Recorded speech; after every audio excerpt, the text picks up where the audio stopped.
Okay, another side dish for Easter is candied yams. My famous candied yams. Actually, they were my mom's famous candied yams. But come on, we're going to make them. Again, there's another video on this that I made earlier, but two don't hurt.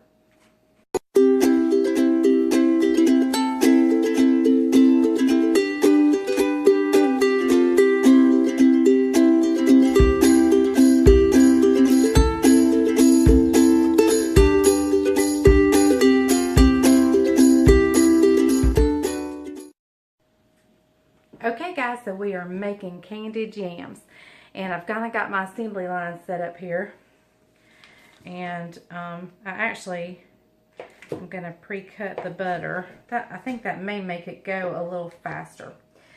These candied yams are the ones my mom made, and she made the best candied yams.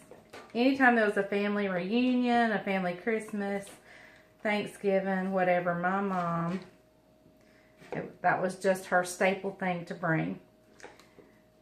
I guess I should turn y'all down here to see what I'm doing. I am just cutting these butters into, I would say, a half a tablespoon pat. We call them pats. I don't know why we call them pats, but that's what we call them. And I'm going to go ahead and I'm going to do 2 sticks like this.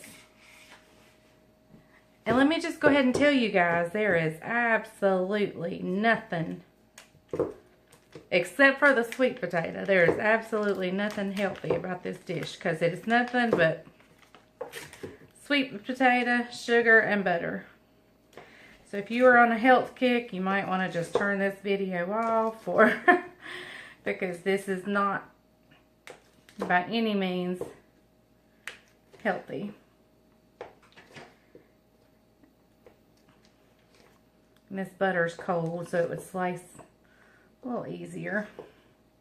It wouldn't mush between my fingers. Alright. So I've got my, and I'm doing this in a tin pan just because it'll be easier. Now I have boiled my potatoes, and I told you, well, in my last video I said don't boil them to death. And they're so much easier if you have them soft where you can stick your utensil in, but they're not mush. I have boiled mine a little too much today, so mine are too soft. Too soft. But as you can see, the peeling just comes right off. But you don't want them this soft. This is way, way, way too soft. So I'm going to have sweet potato all over my camera. Okay. So, and I sliced mine long ways because that's what Mama did.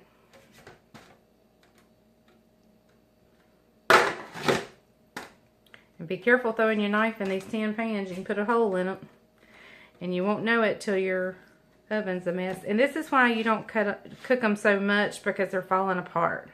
I mean, it doesn't change necessarily the taste. It just makes them hard to slice and put in here. It's just mush.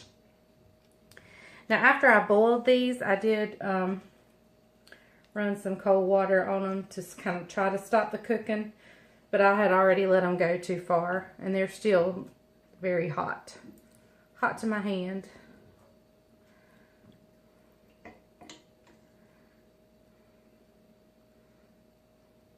But the peeling just comes right off.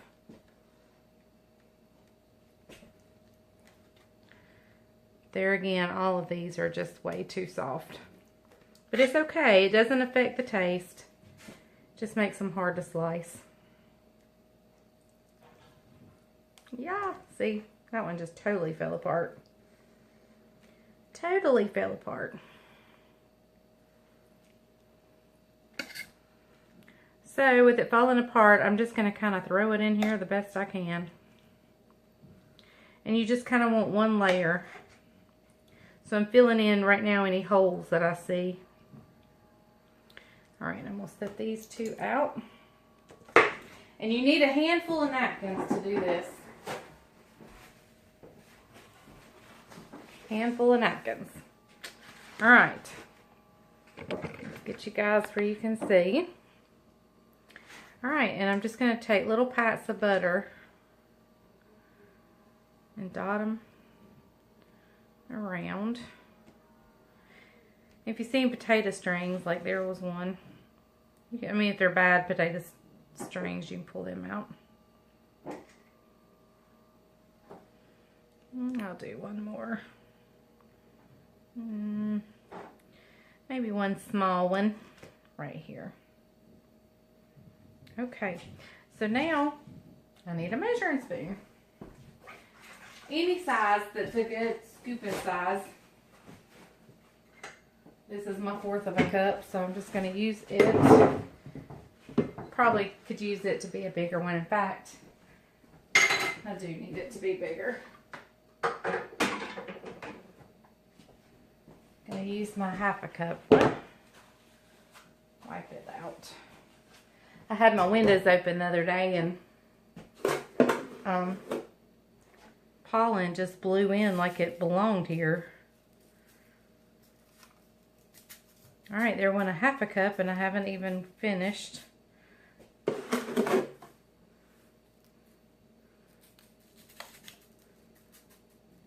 Some clumps in my sugar. Alright, so there's pretty much a whole cup on one layer.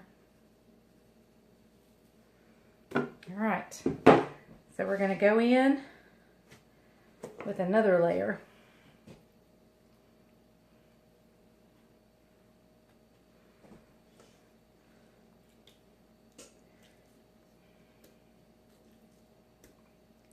My oven is still on 350. I just got a cake out of the oven, so I left it on 350. And we'll just stick these right in there. That one's not quite as cooked. See, you can see it's held together a little better. It's not quite as mushy. That's the way you want it right there. And you can pick it up like that. And that's about the thickness. Whoops. And of course it broke just as soon as I... And then like if I need a little narrow part, I'll turn my potato over just to get a more narrow piece if I need to fill in a certain spot.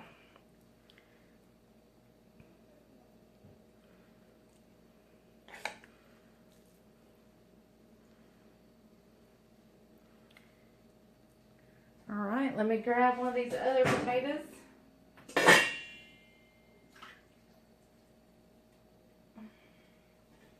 I do it in 2 pots just to make them cook a little better.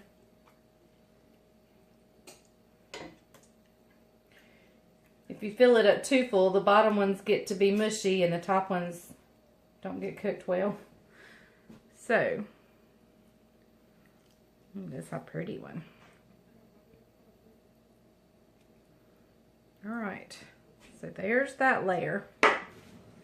Now we come back in with more butter. We do the same thing again. See, y'all, I told you there was nothing healthy about this at all. At all.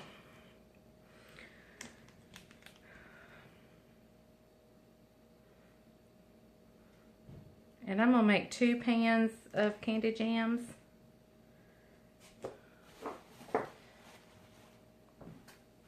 So this one, as soon as I get the sugar on, you know, I go through the paper towels when I make this. Anyway, when I get the sugar on, this pan will go in the oven.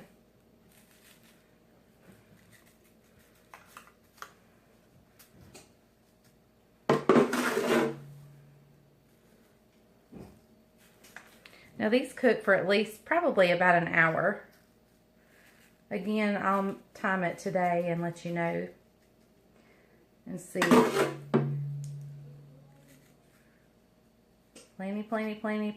Plenty of sugar. Alright, this one's going in. I'm going to make the other pan and I'll bring you back when they're done. There's the candied yams. And the oven is still on that I've had on all night. Oops. There they are. They'll be good for tomorrow.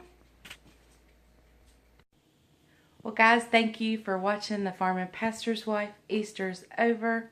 And this is what I'm left with.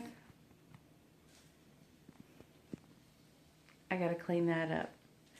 Yep, gotta be doing some cleaning today. So, thank y'all for watching. Please subscribe if you have not done so. And hit the bell notification so you don't miss anything. Thank you for dropping in and visiting with me on the farm, where if the grease is hot enough, we can fry anything. Bye.